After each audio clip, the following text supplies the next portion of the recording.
Bismillahirrahmanirrahim. Assalamualaikum warahmatullahi wabarakatuh.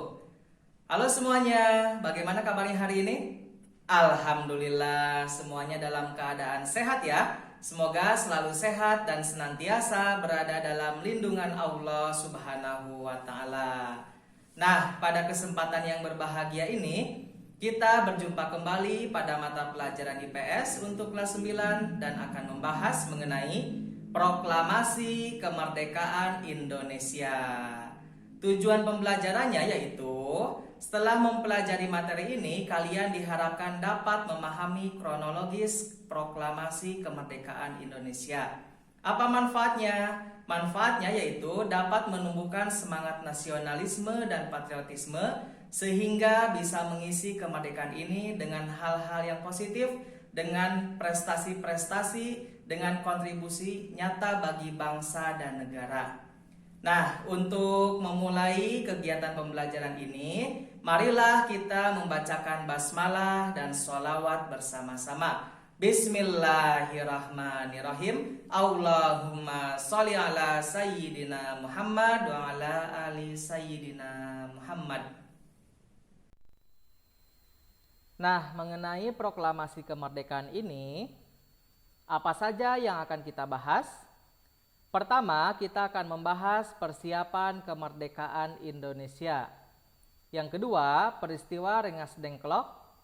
Yang ketiga, perumusan teks proklamasi kemerdekaan Indonesia.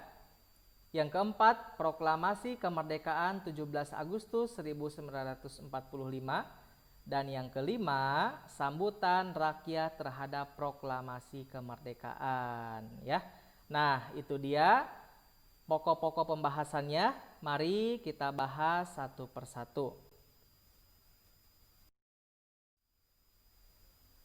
Nah, sebagai bagian dari persiapan kemerdekaan Indonesia, yaitu pembentukan Badan Penyelidik Usaha Persiapan Kemerdekaan Indonesia atau disingkat dengan BPUPKI.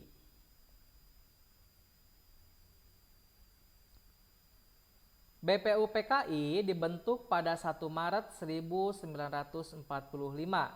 BPUPKI terdiri atas 63 orang yang diketuai oleh Dr. KRT Rajiman Widyo Diningrat.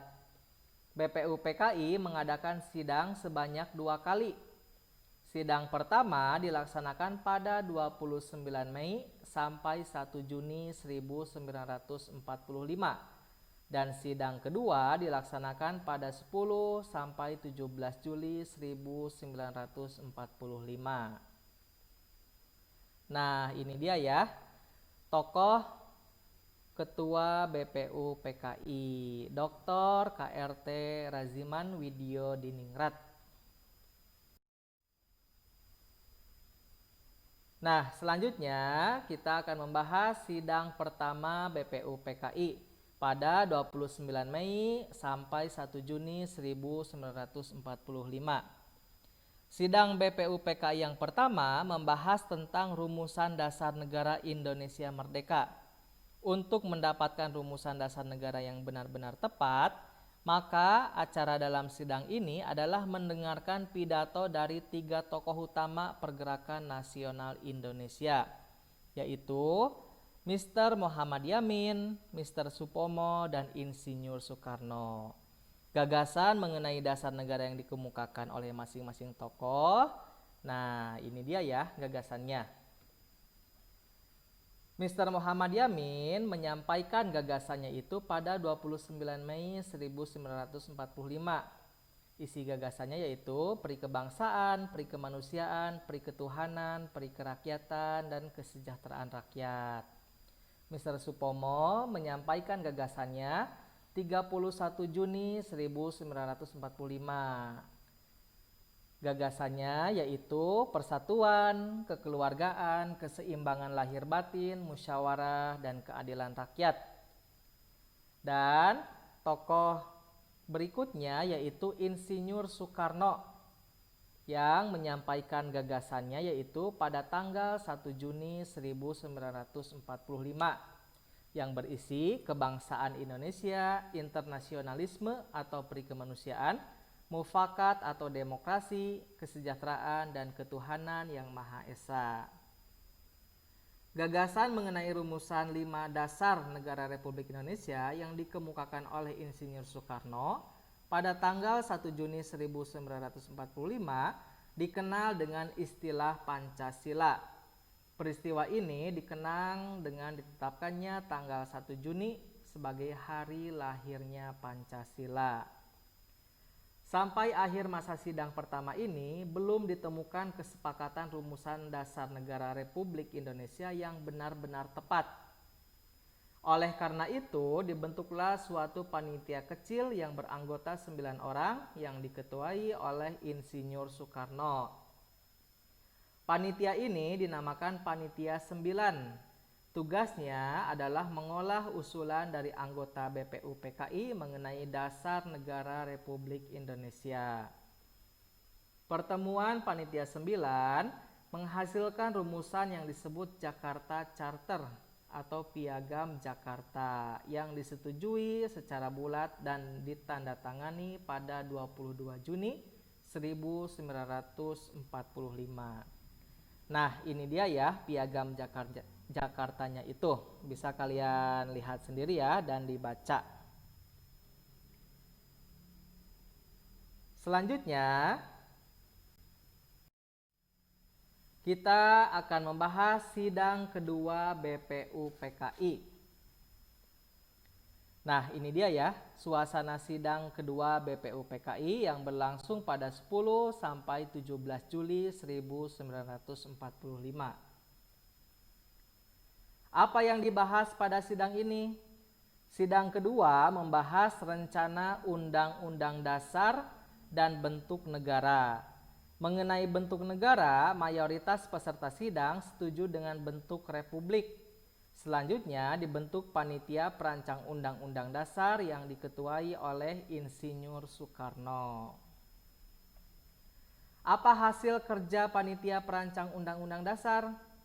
Pada tanggal 14 Juli 1945, panitia perancang Undang-Undang Dasar yang diketuai Soekarno melaporkan hasil kerja panitia yaitu pernyataan Indonesia Merdeka, pembukaan Undang-Undang Dasar, dan batang tubuh Undang-Undang Dasar. Selanjutnya, pembentukan Panitia Persiapan Kemerdekaan Indonesia. Pada 7 Agustus 1945, BPUPKI dibubarkan karena dianggap telah menyelesaikan tugasnya, yaitu menyusun rancangan Undang-Undang Dasar bagi negara Indonesia. Selanjutnya dibentuklah Panitia Persiapan Kemerdekaan Indonesia. Lalu, kapan PPKI dibentuk?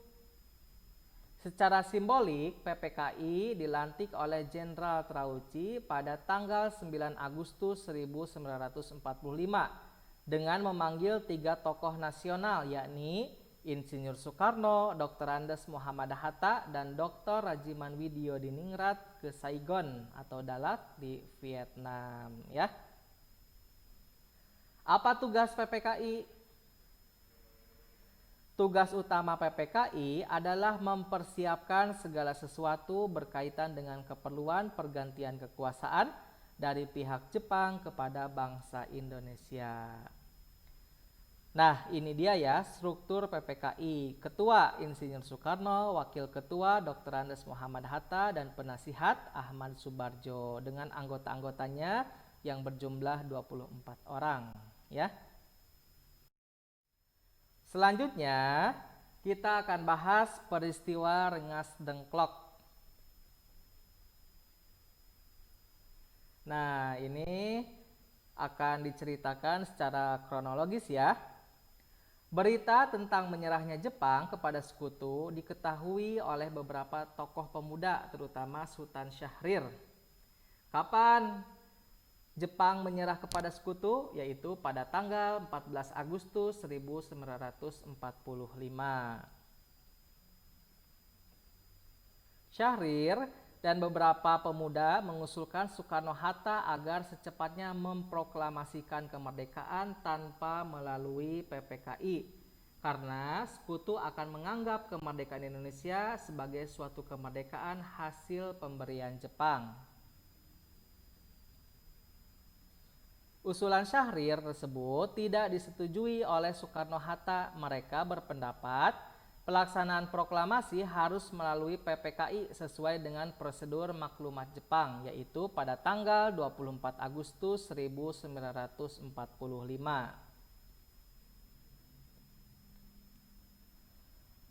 Selanjutnya, para pemuda kembali berunding pada pukul 24.00 menjelang 16 Agustus 1945. Hasil perundingan itu menyepakati untuk membawa Soekarno-Hatta ke Rengas Dengklok pada 16 Agustus 1945 pukul 4.30 dengan tujuan menjauhkan mereka dari pengaruh Jepang. Niat para pemuda untuk mendesak Soekarno-Hatta tidak terlaksana. Kedua tokoh golongan tua tersebut masih mempunyai wibawa yang cukup besar. Nah, di tengah suasana tersebut, Ahmad Soebardjo datang beserta sekretaris pribadinya yaitu Sudiro pada pukul 17.30 waktu Indonesia Barat. Ahmad Soebardjo memberitahukan kebenaran menyerahnya Jepang kepada Sekutu. Mendengar berita itu, Soekarno-Hatta akhirnya bersedia memproklamasikan kemerdekaan Republik Indonesia di Jakarta. Nah, itu dia ya, peristiwa Rengas Dengklok. Selanjutnya, kita akan membahas perumusan teks proklamasi kemerdekaan Indonesia. Pada malam hari 16 Agustus 1945 pukul 20 WIB, Soekarno-Hatta beserta rombongan berangkat menuju Jakarta. Mereka tiba di Jakarta pada pukul 23.00, lalu menuju rumah kediaman Laksamana Maeda. Insinyur Soekarno menuliskan konsep proklamasi kemerdekaan Indonesia yang akan dibacakan esok harinya. Muhammad Hatta dan Ahmad Soebardjo menyumbangkan pikirannya secara lisan. Kalimat pertama dari teks proklamasi merupakan saran Ahmad Soebardjo, sedangkan kalimat terakhir merupakan sumbangan dari Muhammad Hatta. Kalimat pertama berisi pernyataan kehendak bangsa Indonesia untuk merdeka, dan kalimat kedua berisi pernyataan mengenai pemindahan kekuasaan. Soekarno meminta kepada Sayuti Melik untuk mengetik naskah proklamasi dengan beberapa perubahan yang telah disetujui, yaitu kata tempo diganti menjadi tempo, kata wakil-wakil bangsa Indonesia diganti menjadi atas nama bangsa Indonesia, penulisan tanggal yang tertera Jakarta 17.805 menjadi Jakarta hari 17 bulan 8 dan tahun 05 ya. Nah, itu dia mengenai perumusan teks proklamasi kemerdekaan Indonesia. Masih semangat ya semuanya? Alhamdulillah, kalian memang luar biasa ya. Silahkan jaga konsentrasinya, jaga fokusnya sampai video pembelajaran ini berakhir. Selanjutnya kita akan membahas proklamasi kemerdekaan 17 Agustus 1945. Nah, ini dia ya dokumentasi mengenai proklamasi kemerdekaan tersebut. Di mana upacara proklamasi kemerdekaan Indonesia dilaksanakan? Yaitu di halaman rumah Insinyur Soekarno di Jalan Pegangsaan Timur nomor 56. Siapa yang bertugas menjaga keamanan pelaksanaan upacara? Latif Hendraningrat dan Arifin Abdurrahman. Pukul berapa upacara proklamasi dimulai? Tepat pukul 10.00 WIB. Siapa yang mengibarkan bendera merah putih? Latif Hendraningrat dan S. Suhud ya. Dan siapa yang menutup upacara proklamasi?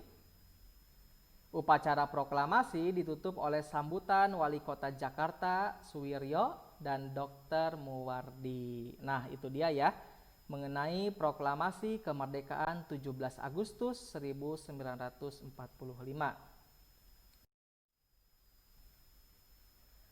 Yang terakhir, kita akan membahas sambutan rakyat terhadap proklamasi kemerdekaan. Pertama, ada rapat raksasa di lapangan Ikada. Nah, ini dia ya dokumentasi mengenai rapat raksasa di lapangan Ikada tersebut. Rakyat Indonesia, baik di pusat maupun di daerah, pada umumnya melakukan aksi-aksi yang mendukung diproklamasikannya kemerdekaan Indonesia.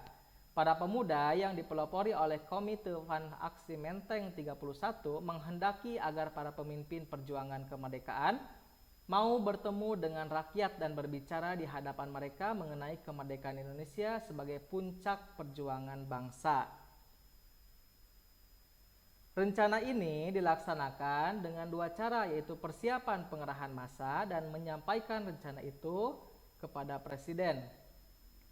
Presiden Soekarno dan Wakil Presiden Muhammad Hatta yang terpilih secara aklamasi oleh PPKI menyetujui rencana tersebut, demikian juga dengan para menteri yang telah dilantik. Masalah yang menjadi perhatian adalah sikap tentara Jepang dengan rencana tersebut. Presiden harus mempertimbangkan rencana tersebut dengan matang agar tidak terjadi bentrokan dengan massa. Presiden dan Wakil Presiden serta para menteri kemudian menuju ke lapangan Ikada. Ternyata lapangan Ikada telah dipenuhi oleh massa yang lengkap dengan senjata tajam. Tampak pula tentara Jepang bersiap siaga, senjata lengkap, dan tank-tanknya.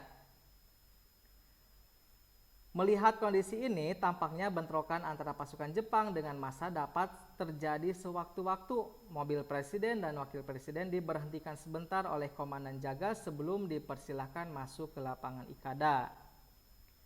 Soekarno menuju panggung dan menyampaikan pidato singkat setelah memasuki lapangan Ikada. Soekarno meminta dukungan dan kepercayaan kepada seluruh rakyat Indonesia untuk mematuhi kebijakan-kebijakannya, patuh dan disiplin dalam pidatonya. Soekarno juga memerintahkan massa untuk bubar dengan tertib. Ya, nah itu dia peristiwa atau sambutan rakyat terhadap proklamasi kemerdekaan dengan adanya rapat raksasa di lapangan Ikada. Selanjutnya, tanggapan di berbagai daerah terhadap proklamasi. Berita proklamasi segera menyebar ke berbagai daerah di Indonesia. Pekik merdeka mewarnai salam masyarakat Indonesia di setiap gang, pasar, lembaga pendidikan, dan berbagai tempat umum lainnya. Doa syukur berkumandang di tempat-tempat ibadah sesuai dengan agama dan kepercayaannya.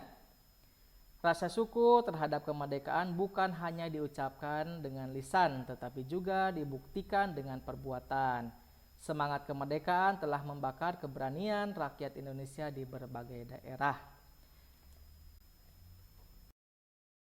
Nah, demikian yang dapat Bapak sampaikan pada pertemuan hari ini. Apabila ada yang ingin ditanyakan dan didiskusikan, kita akan agendakan untuk Zoom meeting ya. Wa ma taufiqi illa billah, alaihi tawakkaltu wa ilaihi unib. Assalamualaikum warahmatullahi wabarakatuh.